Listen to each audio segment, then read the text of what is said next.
Hello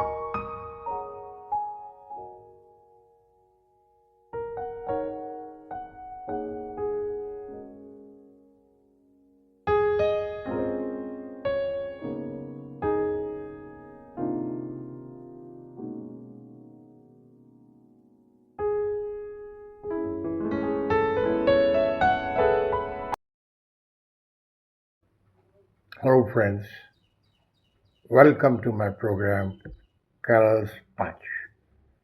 Today's topic is hot and sizzling. It's the mighty Iran trapped in a Chakravyuh, a dangerous war by Israel and US. The Iran's supreme leader Ayatollah Khamenei said this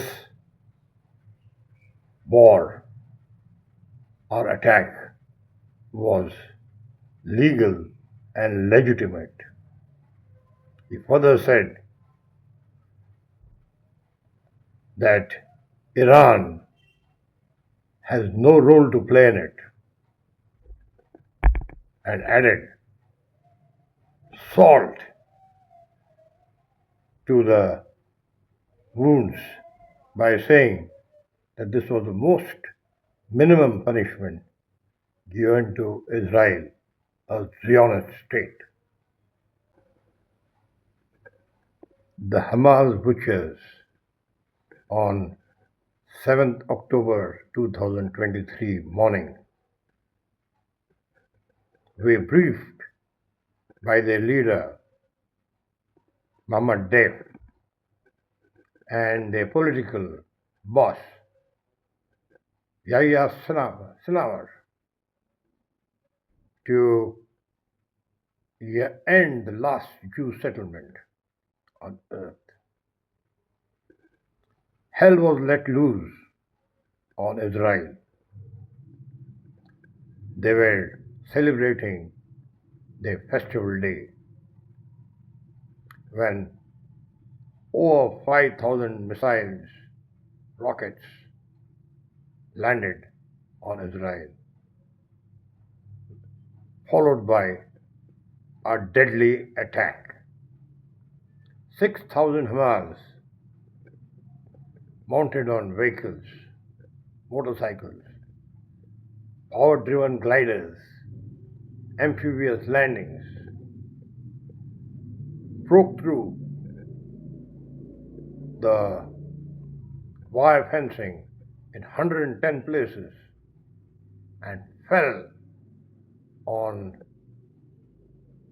the Israelis who were celebrating their festival. They killed in hundreds, massacred people. They raped women and took away 251 hostages. In all, 1,200 innocents were killed. In all, 1,200 innocents were killed and 251 taken away as hostages.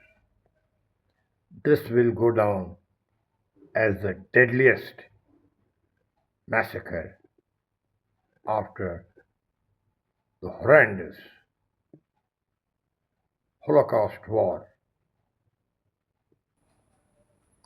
Israel was shocked and surprised. It was off balance. Then acted in a very measured way. Its strategy unfolded. Borders were sealed. State of emergency was declared and reservists recalled. 3 new divisions were raised. Then Israel unleashed its power of death and destruction. It carried out heavy bombings by air and rockets and missiles. Total blockade of Hamas was carried out. The power was cut off. Hamas got it right in the head. Israel went very systematic. It unleashed on 10th October its armor, followed by mech infantry. 13th October, the Gaza city was under fire. 17th October, South Gaza. 3rd November, Central Gaza. Nothing was spared. Even the refugee camps like Jabalia, the hospitals, the schools, every place where the Hamas fighters had made underground headquarters and dumped their ammunition were blown apart. Then Hamas had built nearly 300 kilometers of tunnels. They waged the guerrilla warfare from there. So each one of these tunnels had to be cleared. And by the beginning of September 2024, that is over a year, nearly 46,000 were killed, which included 18,000 Hamas fighters. Over 1 lakh people were injured, and 1.3 million people were homeless and were made to shift one place to another safety place because Israel acted on a grid system to save lives. Hamas was shattered and reduced to a graveyard, to ashes.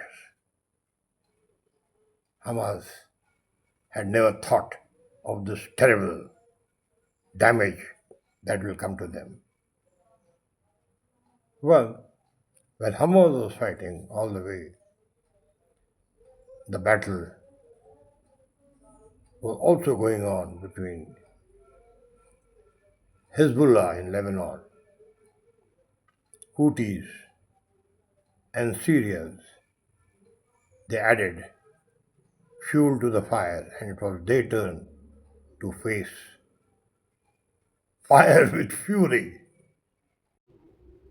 Well, now it was the turn of Hezbollah to get hammering from Israel.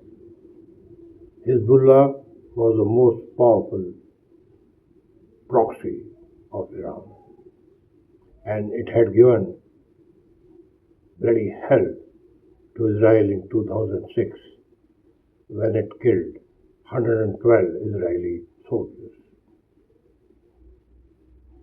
Now it was a turn of Israel to pay back. They target the leadership in a very big way. It was planned, well organized, well thought of. On 17 September, hell let loose. The pages given to Hezbollah fighters blasted, killing over 20 Hezbollah fighters and injuring 2,000.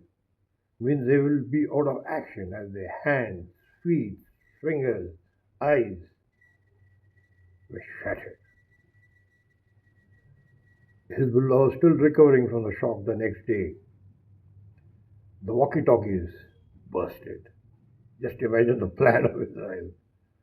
Killing another 20 and injuring about 400 people.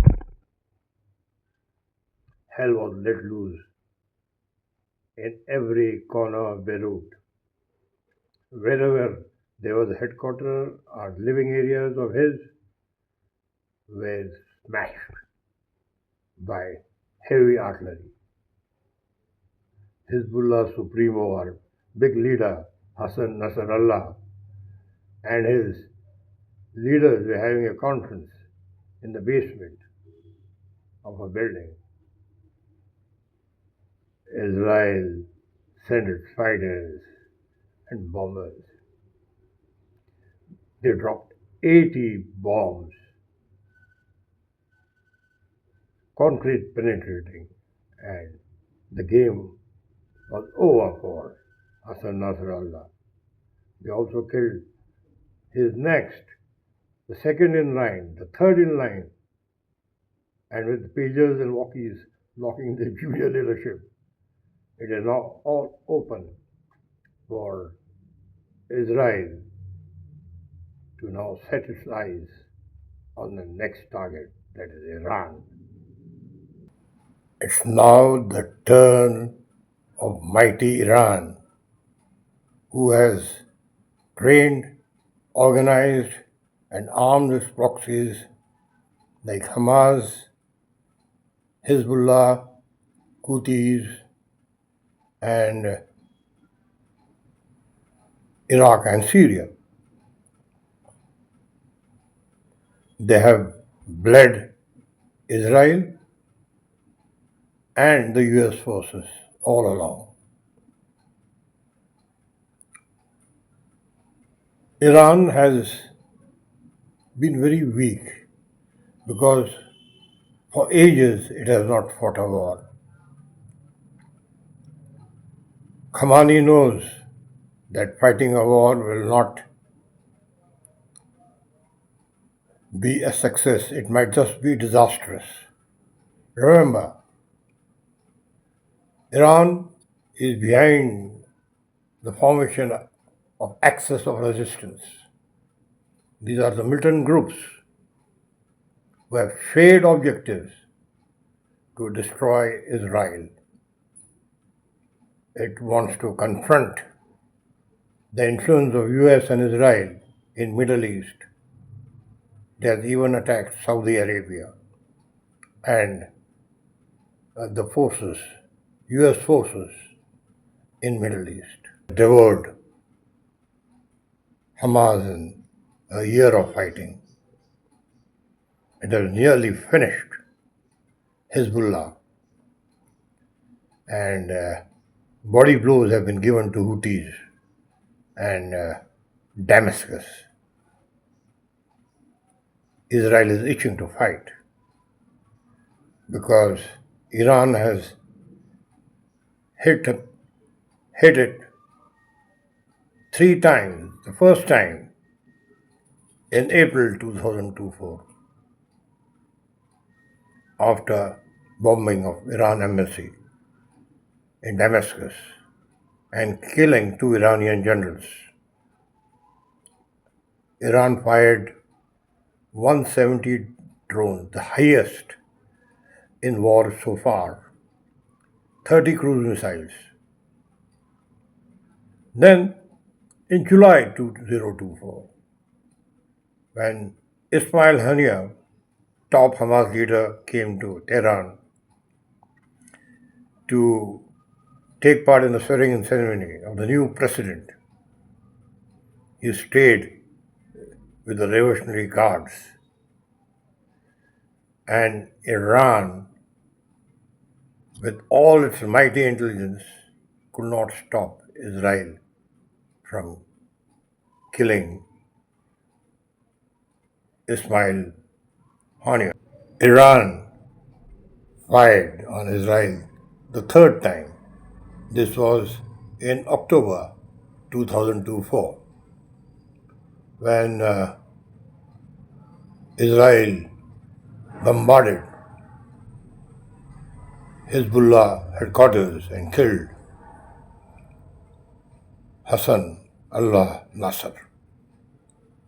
It sent 350 ICBMs showing that it will use the most destructive weapons and missiles against Israel. But then Israel has got a very good air defense shield.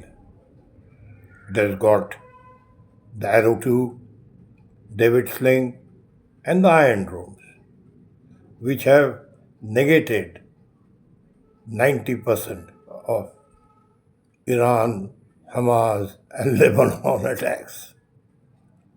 Very little damage has been done, and Iran now faces a crisis. It is thought that it can take on Israel, but Israel, backed by US, backed by its mighty warships in all the oceans and the gulfs.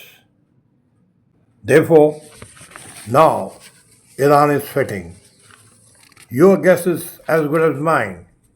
Will Israel attack Iran? Will it attack its oil fields, our nuclear facilities, and industrial areas where missiles and bombs are made? Or will it target the Revolutionary Guards? Your guess is as good as mine. But one thing is certain, that Iran is shivering. It has lost its punch power. Now, a cannon's punch will set it rolling. Remember, Ayatollah Khamenei is old, he is 85 years old. He is the 36th ancestor of the Prophet. Therefore, his hold on clergy, on the army and the Iran Revolutionary Force is tight. But the people dislike him. He is anti-woman liberation. The youth have modern ideas, and now Iran has a new president, Masoud Pezeshkian. He is an heart specialist. His wife was a gynecologist. So they are well-read, high-thinking people. And he has said, after this Iran's attacks, that what has to be done has been done. We have punished Israel. He doesn't look forward to any war. Therefore, there is a revolution boiling within. Let's see what happens. But at all cost, Israel has now got the edge. Israel has finally put Iran in its Chakravyuh, a dangerous war. Remember about what India's Prime Minister Modi said, this is not a time for war. Remember what Gandhi said, Mahatma Gandhi ji, a tooth for a tooth or an eye for an eye will make us all blind. So, President Zelensky, Ayatollah Khamenei, the Supreme Commander of Iran, Israel, and Russian President Putin must understand that the only way out is peace and progress. Thank you, gentlemen. Jai Hind.